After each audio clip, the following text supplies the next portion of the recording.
Doing, folks? It's Brother Bill White, and I am not down by the creek tonight, but I am in my living room.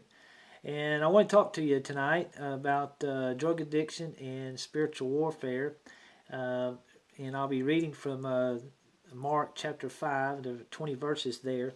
And just bear with me on this because it's very important that we have understanding of what's going on in the drug addict's life. I don't condone drug addiction or drug abuse or alcohol abuse, any of those things. I don't do that. But I think it's important because a lot of folks don't have the understanding of what's really going on in the addict's life.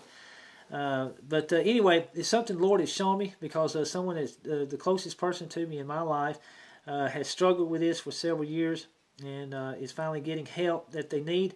But it's something the Lord has shown me, and He's gave me some good wisdom and discernment, so I know what I was coming against and what they're coming against, and that it's bigger than us as humans. It has more strength than that. So, but anyway, I'm going to be reading from the book of Mark. And let me go ahead and get into this. And it's probably going to be 2 videos because there's just so much. And I can't even cover it in 2 videos. But just bear with me and on this because it is an important message. So let me just share what the Lord has shown me. Now, there in the book of Mark chapter 5, I'll begin reading. It says, "And they came over unto the other side of the sea, into the country of the Gadarenes. And when he was come out of the ship, immediately there met him out of the tombs a man with an unclean spirit, who had his dwelling among the tombs, and no man could bind him, no, not with chains, because that he had been often bound with fetters and chains, and the chains had been plucked asunder by him, and the fetters broken in pieces. Neither could any man tame him. And always, night and day, he was in the mountains and in the tombs, crying and cutting himself with stones. But when he saw Jesus afar off, he ran and worshipped him, and cried with a loud voice, and said, What have I to do with thee, Jesus, thou Son of the Most High God? I adjure thee by God that thou torment me not. For he said unto him," Jesus here, Jesus said, "Come out of the man, thou unclean spirit. And he asked him, What is thy name? And he answered, saying, My name is Legion, for we are many. And he besought him much that he would not send them away out of the country. Now there was near unto the mountains a great herd of swine feeding, and all the devils besought him, saying, Send us into the swine, that we may enter into them. And forthwith Jesus gave them leave, and the unclean spirits went out and entered into the swine, and the herd ran violently down a steep place into the sea. They were about 2,000, and they were choked in the sea. And they that fed the swine fled and told it in the city and in the country, and they went out to see what was done. And they came to Jesus, and see him that was possessed with the devil, and had the legion, sitting and clothed and in his right mind, and they were afraid. And they that saw it told them how it befell to him that was possessed with the devil, and also concerning the swine. And they began to pray him to depart out of their coast. They wanted Jesus to leave. And when he was come into the ship, he that had been possessed with the devil prayed him that he might be with him. Howbeit Jesus suffered him not, but said unto him, Go home to thy friends, and tell them how great things the Lord has done for thee, and has had compassion on thee. And he departed, and began to publish in Decapolis how great things Jesus had done for him, and all men did marvel." All right. First thing, the word Gadarenes. Very important that we look at this. Again, I've said it before, it's important that we look at the names in the Word of God because there's meanings behind them, and it gives us a great understanding in what's going on and gives us the right perspective and context as these words was written to us. But anyway, here at Gadarenes, we have this root word Gad, which was a tribe of Israel. And this word Gad means troop, or gathering of troops, and it also means good fortune. Now, over in the book of Numbers 32, we can see how this country was established. Israel had been marching in the wilderness for 40 years, and it come time to where they would possess the land. Well, let me read something real quick to you. It says here, Numbers 32:1. Now the children of Reuben and the children of Gad and had a very great multitude of cattle, and when they saw the land of Jazer and the land of Gilead, that behold, the place was a place for cattle. So right there, that was what's going on back then. Now, just before they crossed over Jordan, these 2.5 tribes here, and it was half the tribe of Manasseh also included there, they seen this land, and they wanted it for themselves because, we just learned, because they had a lot of cattle. Now, it's very important, again, we look at the names here. The land Jazer, it means whom the Lord helps, which we're going to see here in Mark chapter 5. But also this word Gilead, which is a perpetual fountain or heap of testimony, which means a whole lot of testimony. So, we've got these three names here that we're looking at. But keep in mind that why they wanted this land. It was to raise cattle. But there was a requirement that Moses required for them before they inherited their land. And he says it there in verse 20 of Numbers 32. He says, if you will go armed before the Lord to war. And what he was saying there is before you inherit your land, then you're going to go with the rest of the tribes and you're going to help them subdue the enemy. And when that happens, then you can come back and then you can live here in this land. So that was the requirement. Well, that did take place. They did come back and they established this town of Gad, which the Greeks called Gadarenes. So that's where we are. And and the other thing is this, Gad being troops. See, we're talking about spiritual warfare here and drug addiction because that's really what's going on. It's not the flesh. This is not a fleshly thing. It's greater than that, especially those that have been in it for a while. So we are talking about warfare, and warfare it is, I promise you. But it says there in verse 2, going back to Mark now, it says, immediately the man came out of the tombs who had the unclean spirit. See, he was among the dead things, and addicts do that. I have literally seen them in the tombs, yes, in graveyards, sleeping in the graveyards. They've been out there among the dead things, and this is what was going on with this man here. I'm not saying this guy was a drug addict. What I'm saying is, comparatively, this is the drug addict's life a lot of times. So that's why we're looking at this. And this is why the Lord has shown me this, because of the closeness that I have to this person in my family, who I'm the closest to of anybody on this earth. And so I've gone through this, and so I've got some personal insight. And everything that I've read so far tonight, I've experienced with this person.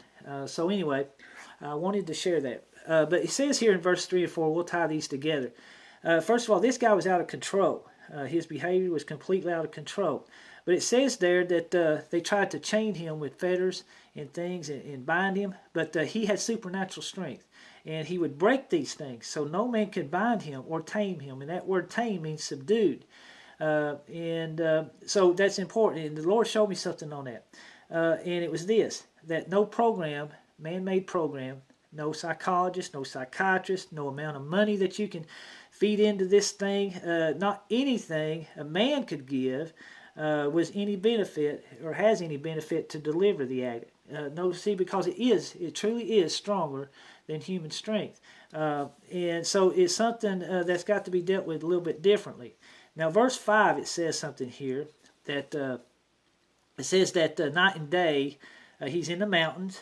This guy was in the mountains and in the tombs crying and cutting himself. So looking at that, mountains represent something far away. And see, in the addict's life, they are far away from their friends, their family, and anybody that care or love them in their lives. And here's the main reason. It's because they've stole from them, they've lied, they've cheated, they've done anything that they can do to accommodate their addiction.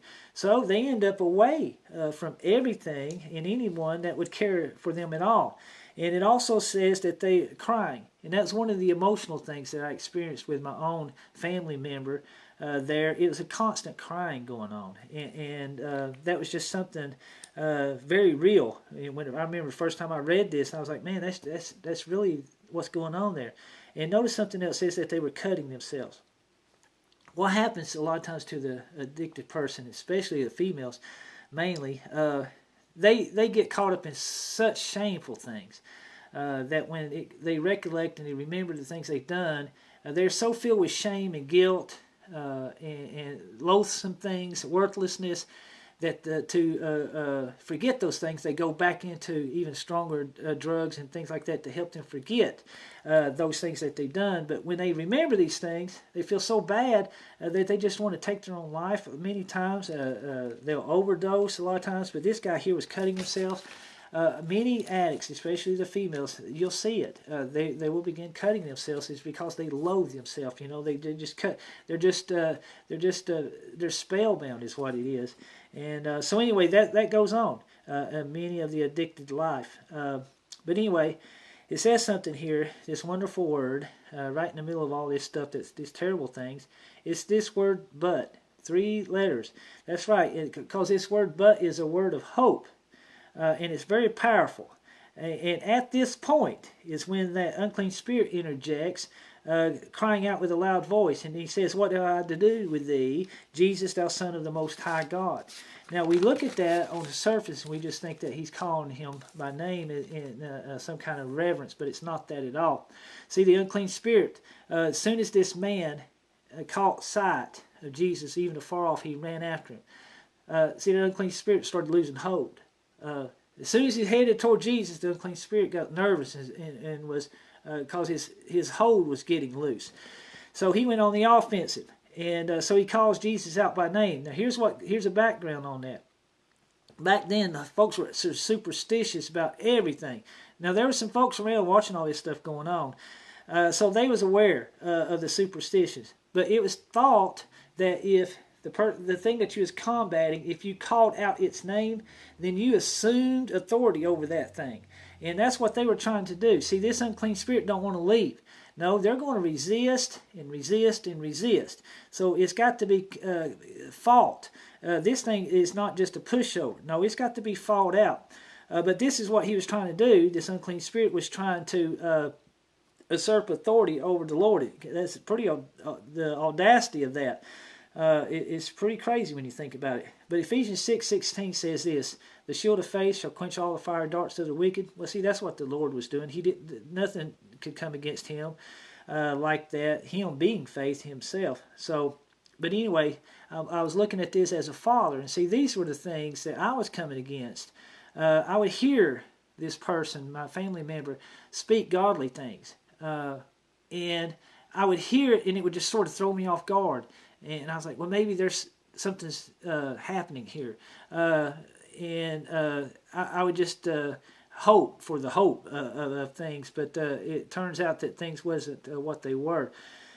All it was just a con, basically, resisting. But here's something that helped me. In 1 John 5:5, it says, for again, we're talking about my faith, because my literal faith actually come under attack through this thing. But it says, for whosoever is born of God overcomes the world, and this is the victory that overcomes the world, even our faith. See, my faith was being attacked. And it's not just the world, but it's everything. That's right. Our faith, it overcomes everything. So I was under attack even in my own faith, hearing a lot of these things. You know, it would sound godly, but no one, I just knew, you know, a lot of times I just knew it wasn't right because of the behaviors shortly after. And we can be deceived that way because there's still a little hope. Well, maybe they've heard something that's just settled into them.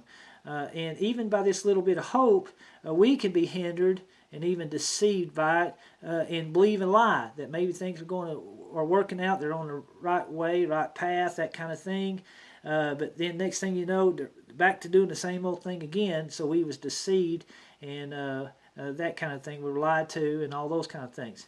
And not only that, while all that's going on, you know, the heart of the person that cares about this other person is being ripped out. Not only that, the inner spirit is just taken to such dark places, and it just causes them to be afraid and to even begin to doubt. So for me personally, the only thing I could really turn to was what little bit of faith I had. My faith many times had been knocked back time and time again, but I'd have to remember the words of God. And that was always the thing that pulled me out. And let me read this, and we'll stop this video and continue on with the next one. But it says in Colossians 2:15 that Jesus, having spoiled principalities and powers, he made a show of them openly, triumphing over them in it. So I would remember things like that, and that would help me continue on. Now I'll stop right here on this video, and we'll pick back up here in just a moment.